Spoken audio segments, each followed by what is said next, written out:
Student HRD online class में मैं आपका स्वागत करती हूँ। और आज हम हिंदी की क्लास में पढ़ने जा रहे हैं संज्ञा के प्रकार। जैसे हमने अपनी पिछली क्लास में पढ़ा था कि संज्ञा किसे कहते हैं, और आज हम पढ़ने जा रहे हैं संज्ञा के प्रकार के बारे में। तो जैसे कि सबको पता है कि संज्ञा के वैसे कितने प्रकार होते हैं, हम क्लास में पढ़ चुके हैं कि संज्ञा के 5 प्रकार होते हैं। कौन कौन से होते हैं?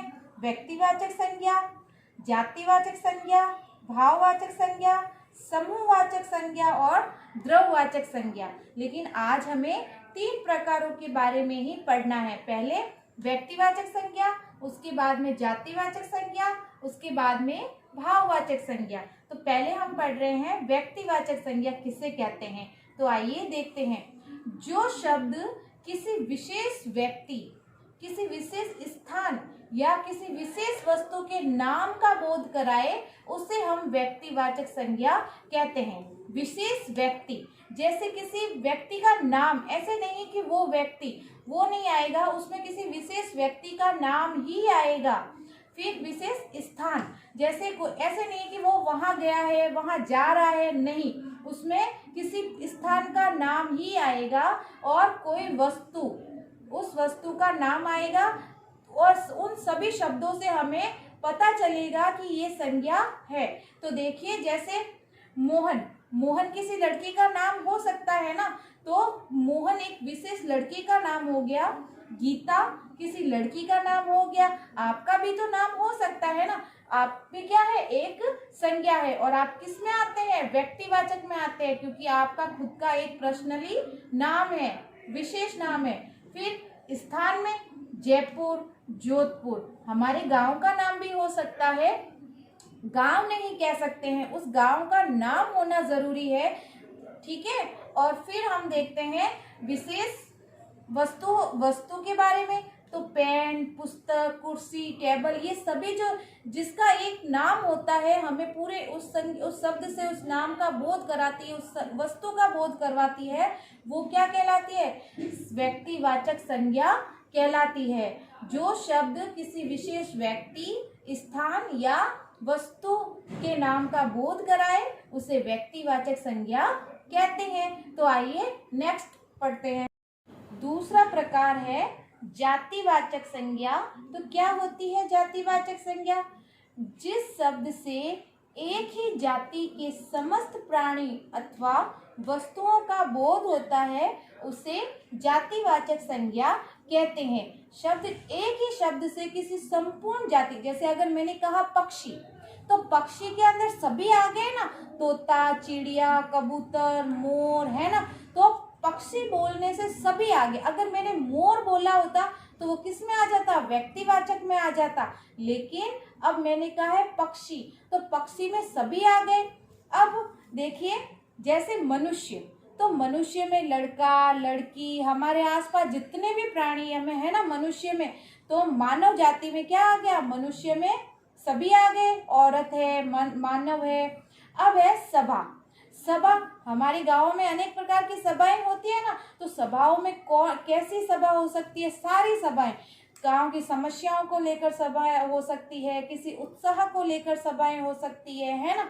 तो सभा में सभी तरह की सभाएं आ गई, और उस सभी तरह की सभाओं के लिए एक शब्द का यूज हुआ, सभा।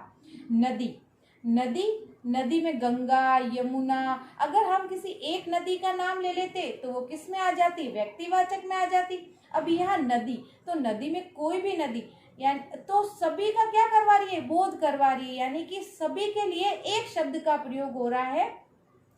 गांव, कोई भी गांव हो सकता है, सब अलग अलग गांव में रहते हैं, तो अपने अपने गांव का नाम भी अलग अलग होता है, लेकिन एक शब्द हम क्या कहते हैं? गांव जा रहे हैं। अब कौन से गांव जा रहे हैं वो तो आपको पता होता है, तो अगर हम किसी एक गांव का नाम ले लेंगे तो वो किस में आ जाएगा? व्यक्तिवाचक में आ जाएगा। लेकिन अब हमने यहाँ पे गांव, शहर, है ना, तो सिर्फ एक शब्द से उसकी संपूर्ण जाति का बोध हो जाता है, तो उसे हम क्या कहते हैं? जातिवाचक संज्ञा कहते हैं। तीसरा प्रकार है भाववाचक संज्ञा। तो क्या होती है भाववाचक संज्ञा? देखिए, जो संज्ञा शब्द किसी पदार्थ या व्यक्ति के गुण, दशा तथा भाव का बोध कराए उसे हम भाववाचक संज्ञा कहते हैं। जैसे कोई पदार्थ है, कितना गीला है, कितना कठोर है ना। तो वो उसका क्या बता रही है, उसकी दशा बता रही है।